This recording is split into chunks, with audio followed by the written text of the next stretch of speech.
शैतानिर्रजीम बिस्मिल्लाहिर्रहमानिर्रहीम अल्लाहुम्मा सल्लि अला सय्यिदना व मौलाना मुहम्मदिन व अला आलि मुहम्मद। नाज़रीन अस्सलाम वालेकुम। आज तारीख़ है 3 दिसंबर 2023। तो मैं अपने YouTube channel Parwaz point of view के साथ हाज़िर खिदमत हूँ, मोहम्मद सलीम परवाज़, सीनियर सहाफ़ी। तो आज भी चंद ख़बरें। सबसे पहले जो खबर है वो ये है कि चीफ जस्टिस साहब जो हैं काजी फायज़ ईसा साहब, chief justice of supreme court, उन्होंने कल एक प्रेस रिलीज जारी की है। उसकी ज़रूरत नहीं थी, लेकिन उन्होंने उनकी तरफ से जारी हुई है कि तहरीक इंसाफ ने एक ख़त लिखा था जिसमें ये पॉइंट रेज किया गया था कि इंसानी हकूक़ की जो ख़िलाफ़ वर्जियाँ हो रही हैं रियासत की तरफ से, मुल्क की तरफ से, जो उनके कारकुनान और लीडर्स पर इंसानी हकूक़ की ख़िलाफ़ वर्जियाँ हो रही हैं, उस पे एक्शन लेने का कहा गया था, उनको इंसाफ फराहम करने का कहा गया था। लेकिन इंसाफ तो चीफ साहब शायद देने का इरादा भी नहीं रखते, शायद इतनी उनमें पावर भी ना हो, लेकिन उन्होंने प्रेस रिलीज ज़रूर जारी कर दी कि मैं अपनी ज़िम्मेदारी से बखूबी आगाह हूँ, मेरे पे कोई प्रेशर नहीं डाल सकता। हालांकि मेरा ख्याल है कि उन पे प्रेशर है। वो प्रेशर ये है कि इनके ख़िलाफ़ कुछ कर, इनको इंसाफ देने में कोई मदद नहीं करनी। यानी कि जो तहरीक इंसाफ के जो लोग हैं, कारकुनान हैं, उनके रहनुमा हैं, वो जेलों में हैं, और बाज़ तो चलो उन पे केसेस होंगे, रीजनल भी होंगे, जो भी, लेकिन बहुत सारे कारकुनान और लीडर्स ऐसे हैं जिन पे शायद कोई केस नहीं बनता, लेकिन वो भी सिर्फ इस पादाश में कि उन्होंने प्रेस कॉन्फ्रेंस नहीं की, तो या उन्होंने पार्टी नहीं छोड़ी, तो वो अभी भी पाबंद सलासल हैं।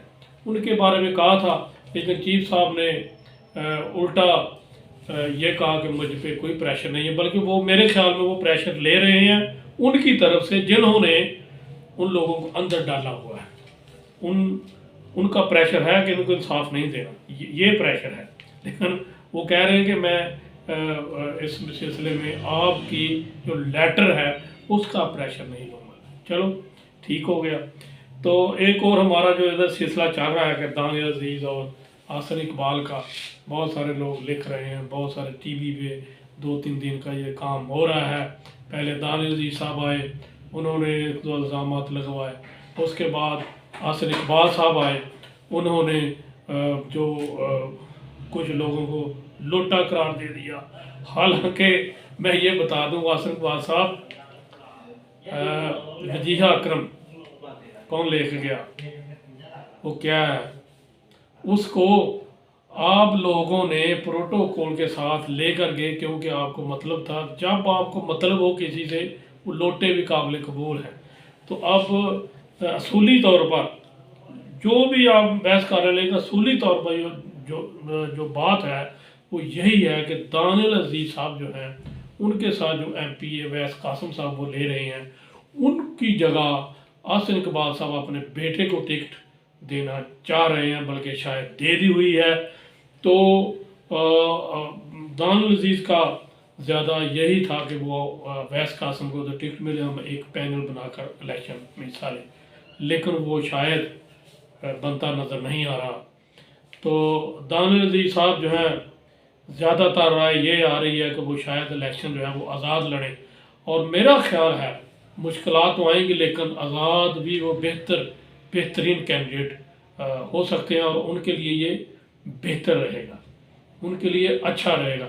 नून लीग की तरफ से अगर वो इलेक्शन में हिस्सा लेते हैं तो मेरा ख्याल है कि वो ज़्यादा टफ हो जाएगा उसके लिए इलेक्शन बनिस्बत आज़ाद के। ये उसके लिए आज़ाद लड़ना मेरे ख्याल में, मेरे पॉइंट ऑफ व्यू के बेहतर रहेगा।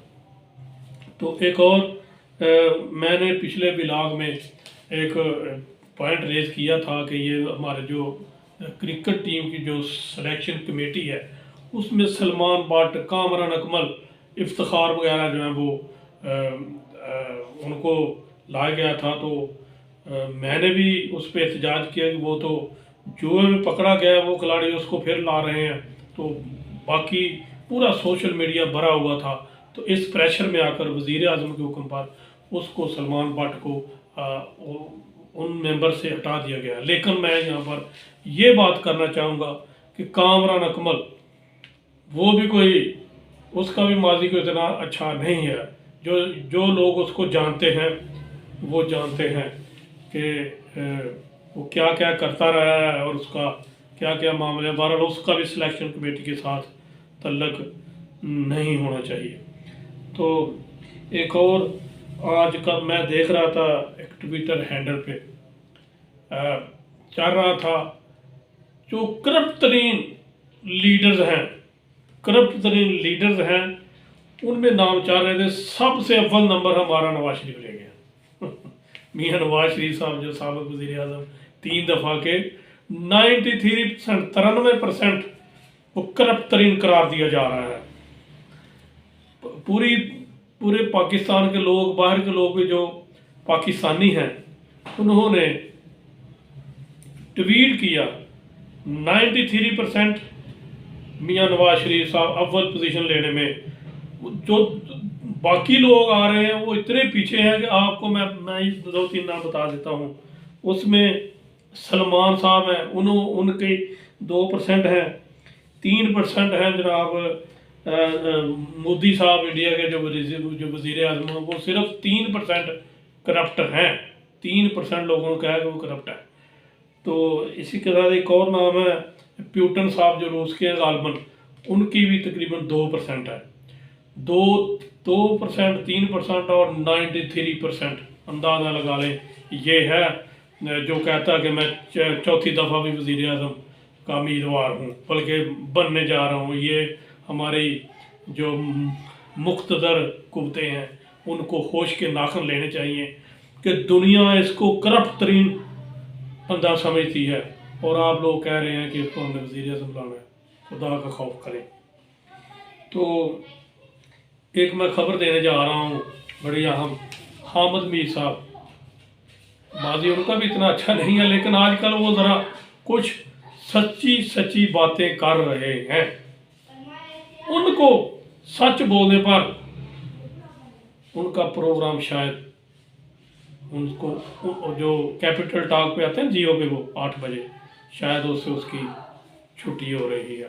चंद दिनों तक शायद वो आपको जियो की स्क्रीन पे नज़र ना आए। इसी के साथ मैं इजाज़त चाहूँगा। बहुत शुक्रिया। मेरे इस ब्लॉग को सब्सक्राइब कीजिएगा। बहुत शुक्रिया। अस्सलाम वालेकुम।